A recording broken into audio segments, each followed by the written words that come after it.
Welcome to part 3 of our discussion on the Spider-Man reboot that we're going to be getting with Sony and the Marvel Cinematic Universe. We've talked about should it be Peter Parker or Miles Morales. We talked about who should the villains be that we should see coming up soon. Obviously, we ended up going with Hypno Hustler and Big Wheel. But if you hadn't checked out those two parts, go ahead. Part 1, Part 2 are up there for you to go back and listen to. That's going to take us into another aspect of here. We've got villains out there that we can kind of play around with. We've got Peter Parker instead of Miles Morales, but a big aspect of the Spider-Man series, which have been huge in the movies, and apparently they're going to be toning down a little bit, thank God, is the relationships. Spider-Man has a couple people that he kind of has as his one true love, and it sort of depends on when you grew up and what you watched that got you into Spider-Man, or what you read that got into Spider-Man, or different personal preferences of what people like. He's sort of like Batman. Batman, for those who don't follow Batman, or for those who need a little refresher, he pretty much only has a couple people, but there are a lot of different options. I mean, you've got your Catwoman, and you've got your Talia, and you've got your Vicky Vale. Those are pretty much the three main ones. But then you've got your Jezebel Jets, and you've got Julie Madison, and you've got... My God, I could go on and on and on. I'm not going to do that. Spider-Man is in the same kind of regard. There is no Lois Lane that he has to be with 100%. A lot of people think it should be Mary Jane Watson, and he has been married to Mary Jane. Makes perfect sense. But some people think that Gwen Stacy is his one true love, and the only reason that he's not with her is because she's dead. Kind of a downer, but other people think it should be Black Cat. There's people that make arguments for Betty Brant. Carly Cooper is somebody who he's been dating in the comics before. Damn, I haven't heard that name in a while. Yeah, he even dated Liz Allen for a little while. Deborah Whitman. I can't remember this person's last name, but it was Indira Jimani or something like that from the one animated series. There's a lot of different options. We won't see it in the Marvel films because Fox owns the rights. But he even dated Kitty Pryde. Yeah, the Ultimate series, he was dating Kitty Pryde for a while. And, you know, there's a lot of different options you can go with. But I would say there's probably only 5 that really have a shot. And you can even boil that down to there's really only 3. You know, maybe Betty Brant, maybe Carly Cooper, but you're essentially boiling this down to, is it going to be Mary Jane, Gwen Stacy, or Black Cat? Felicia Hardy, for those counting that. Who do you think that we should be getting for this? Do you think we should even have a love interest, or should this be just pure Spider-Man kicking ass, or what? Well, you're not going to like my answer to this, but you could probably get into some territory that Marvel hasn't gotten into yet, which is Miles Morales. Yeah, as the love interest. One thing that Marvel's been doing lately is they haven't just been making comic book films. You had a period piece with Captain America. You had a political thriller with the second Captain America. So good. You had a space opera with Guardians of the Galaxy. You had sci-fi with Thor: The Dark World. It's not just that it's comic book. It's a genre film that just also happens to be a comic book-based movie. One area they can start getting into, because honestly, let's face it, they make money, is teen drama. People love Hunger Games. They liked Divergent, from what I can tell. Twilight was a huge hit. I'm not saying make that but Spider-Man. But you can, like, not so much the love interest, but you can really play up that this is a high school kid with high school drama, with high school problems, who escapes all that by being a superhero. Mm-hmm. And you can start breaking into the teen film industry with Peter Parker now. As far as the love interest, I'm going to say that if you want to do teen drama, if you did go in that direction, do what they did with the Ang Lee Hulk when they were making the 2008, where the Ang Lee Hulk was not canon. It was not part of the Marvel Cinematic Universe. Sorry to those of you guys listening that still for some reason think it is, but it's not.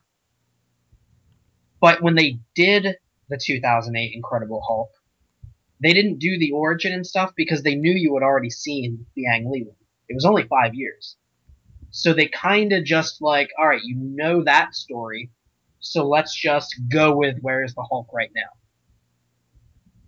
You just saw Gwen Stacy die. You just had 2 films with her as the beloved love interest by fans and critics and everything. Depending upon how young they make Peter, if they make him old enough, you should introduce him where Gwen is already dead. That was his girlfriend, and he failed, and he didn't save her, and she died. The reason why I do that is because if you do Gwen Stacy again, then it's still going to be years and years and years before we see Mary Jane on screen again. And if you go right with Mary Jane, you're going to not confuse people, but you might upset some people who would have liked to have seen Gwen Stacy back again. So I say maybe do like a flashback with his origin a little bit, play around with that he had a girlfriend named Gwen who died because of him maybe, but you introduce Mary Jane in the film. And for the love of God, if you cast somebody like Kirsten Dunst again, oh my God. But I think you would agree with me. I think people listening would agree with me. And for people who have no idea what I'm talking about, I think it would just be a cute little throwaway line.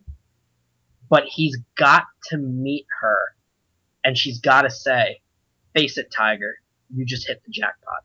Oh, you got to throw that line out there. Got to do it. They didn't do it in the Raimi films, and they just didn't get the opportunity to in the Webb films. I feel like her time is now. And please, for the love of God, don't cast Shailene Woodley. Yeah, she's not, Shailene Woodley's got her positives and negatives and stuff like that. She could play some kind of a comic book character. She's not Mary Jane. Right. And a lot of people were saying that she wasn't attractive enough to be Mary Jane, like they were complaining about her chest size or whatever. I'll have some agreement with that. Like I'll see that argument.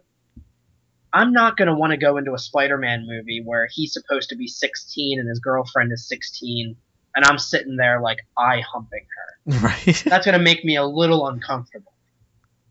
But you have to do it in such a way that it's obvious to the viewer that this is a girl who is out of Peter's league. Mm. Like, you don't need to make her a porn star or a supermodel, but you make her a very attractive young girl who, just looking at her, you're like, all right, she's the popular one, and Peter ain't got a shot with her. Right. I feel like that's what they need to do with these new movies. If you did Black Cat, sure, make it like Batman, where he's got Talia, but then he's got Catwoman.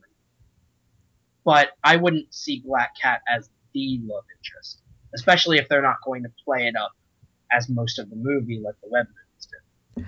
That's where this gets interesting to me, because they have specifically said they want to go back to high school, which I'm fine with. Spider-Man's a high school character.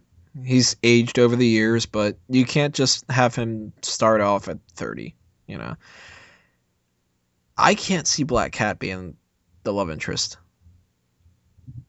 Partly because of the age factor. I mean, Black Cat is essentially a sexual character. Yeah. The main thing people know about Black Cat is her chest. And the skin-tight outfit. Yeah, so if you're going to have somebody who's supposed to be playing a relatively young, teenage, and not 18, but like 16-year-old Peter Parker, I don't want to see a 16-year-old girl with porn star tits popping out. And, exactly. If I was younger, I definitely would. And if you cast an 18 or older year old actress to play the part, well, I'm going to be paying attention. But But at the same time, that's just going to be really uncomfortable. And there's no way that you can have somebody, whether she's a part of the same high school or not, in that kind of a role and not get heat. Right. Now, you can have Black Cat in the future, when Spider-Man's already getting into college and stuff, because once you hit that college level, then you can start getting into a bunch of depraved shit, and people are okay with it. But you also can't, at the same regard, have Betty Brant, unless you make her some kind of like a little intern that is in the high school, instead of her actually being a legitimate secretary or administrative assistant. There you go. I said it. To J. Jonah Jameson. You can't have Betty Brant be a 30-year-old flirting around with a 16-year-old Spider-Man. So even if she was 25, it's still 10 years difference, and it's statutory rape. We're not going to do a situation like we did with Transformers where you specifically have to go, no, under this law, it's actually okay. No, that's creepy. I think you are really only limited to Mary Jane, Gwen, or somebody like a Carly. And you know what? Carly Cooper, I don't care if she's like one of the newer ones where it's fresh and interesting or something. I don't care about Carly Cooper. Yeah. And Liz Allen should be a bitch. There's a difference between the bitchy, hot, popular Liz Allen and the hot, popular Mary Jane. You want to do that popular angle? You go with Mary Jane. Yeah. The Gwen thing that gets me is I don't want to see them build up to Gwen's death again, but I don't want them to just say that she already died, because then that implies that Spider-Man's been fighting other people. So good point. I'm kind of in a weird boat here where... Well, I'm pretty sure when he met Mary Jane, Gwen Stacy wasn't dead.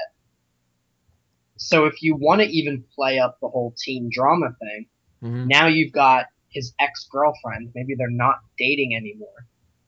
And now there's the new girl, and you even can get like a triangle thing going on. That's what I was going to suggest. I don't think that it's as amazing of a series as a lot of other people do, but the Spectacular Spider-Man series, where they made Gwen like the nerdy best friend of Peter, I think they should go that route. Gwen can be kind of one of his best friends, because Spider-Man's supposed to be, well, Peter Parker is supposed to be a bit of an outcast, but he's not supposed to be a total goomer. Yeah, he's a kid that gets picked on and still has enough of life to him that he can have some friends, and he can go out as Spider-Man, and he can vent his frustrations and stuff, but he's not like the type of kid that goes all Columbine. He's got to have some friends with him. And that's another thing we're going to get into in a minute, is who should be his friends. But one of them I think should be Gwen. But I think the main love interest has got to be Mary Jane. Yeah. Most people are familiar with Mary Jane. You can cast a really pretty actress in the role, so that's going to get the young people really interested. Maybe somebody like an Emma Roberts could play that part. I don't know. Then you're starting getting into age and acting talent and stuff. Right. We'll get more into casting ideas later on too, but I think you got to go with Mary Jane and hold off on Black Cat. All the other people, Deborah Whitman and stuff, nobody gives a shit about them.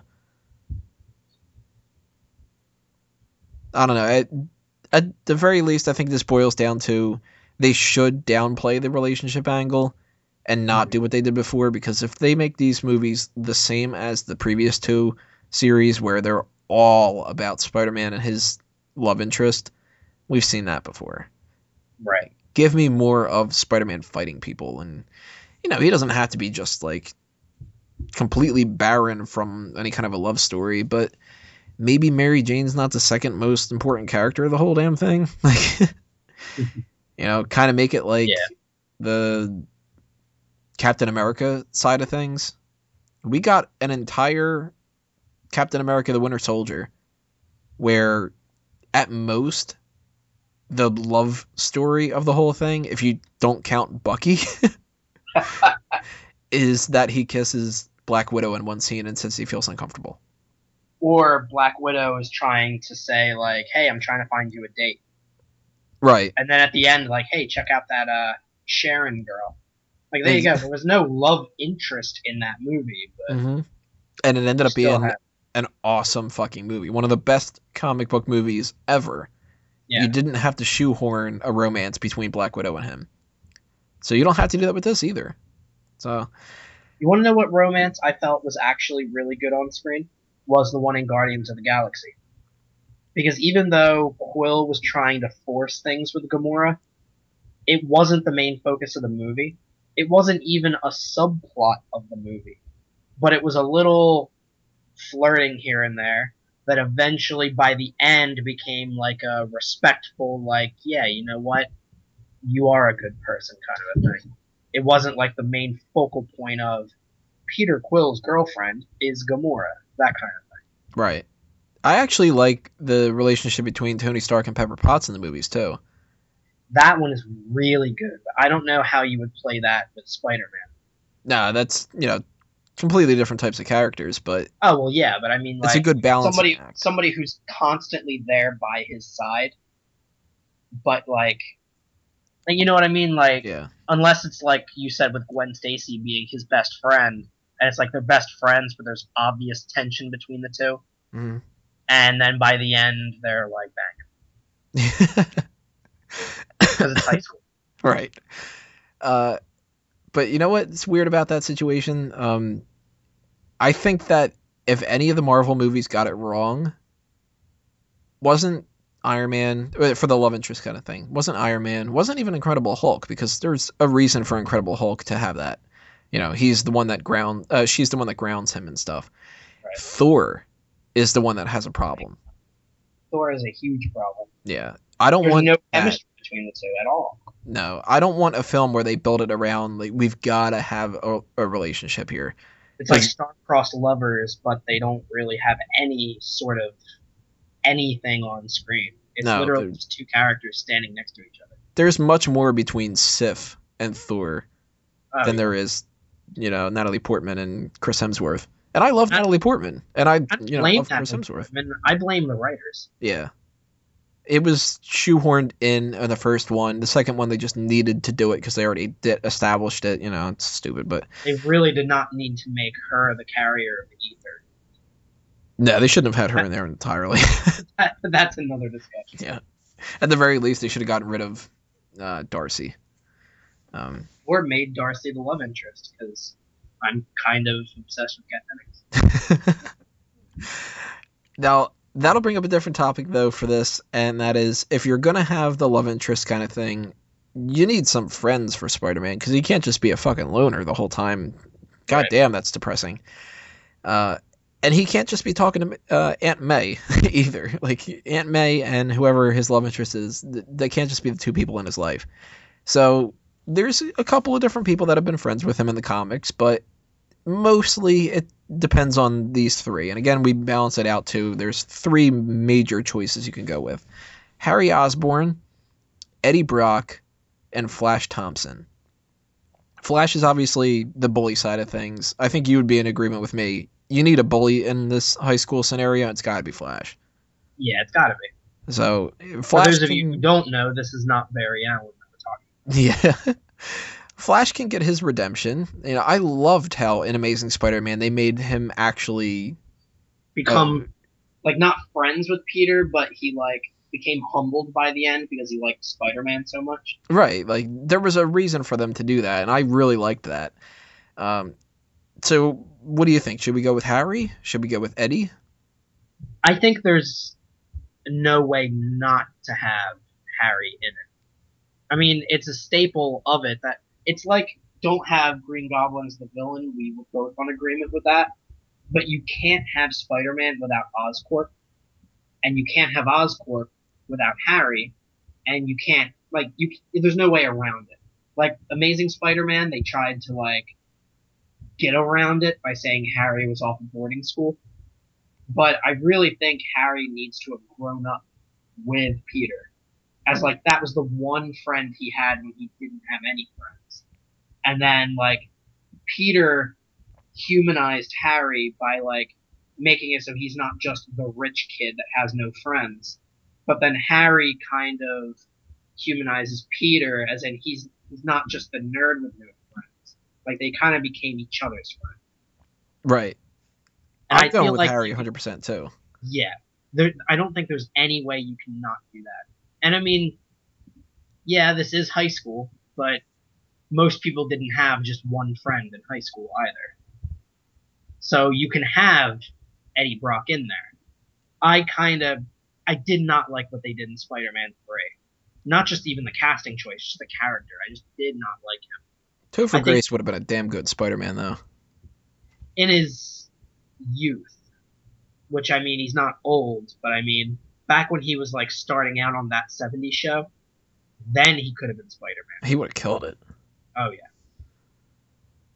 better than Tobey Maguire. Yeah, by far. That bird face. Oh my god. I actually just yesterday I was talking to somebody about Spider-Man 2, about how it's my favorite Spider-Man movie.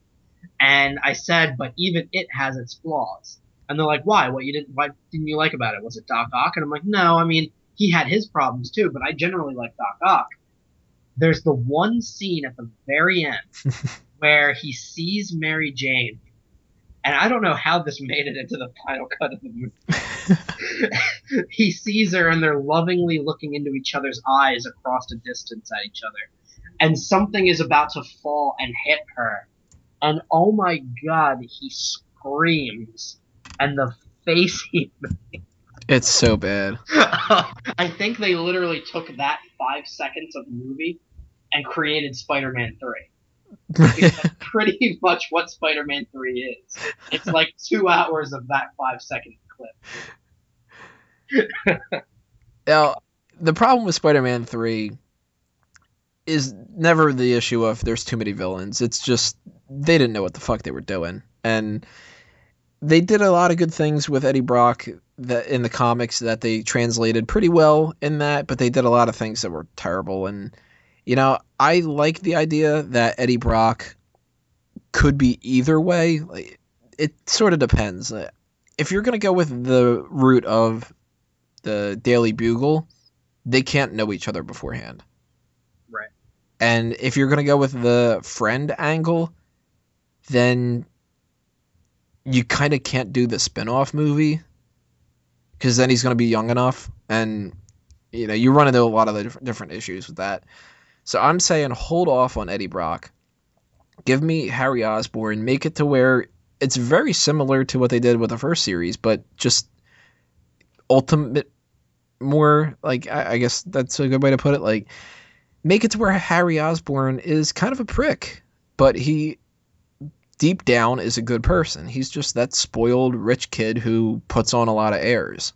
Right. And you can have him with Lily Hollister, and you know he's banging Lily Hollister, and he's telling Peter about how he should just bang Gwen because you know she's there, but deep down he's looking for something more. And you got Peter, who's the bringing out the heart in Harry Osborn, Harry who's trying to bring out the more comedic side of Peter. And now you don't need to have Harry and Mary Jane get together. You don't need to have a three-way thing, triangle going on with that.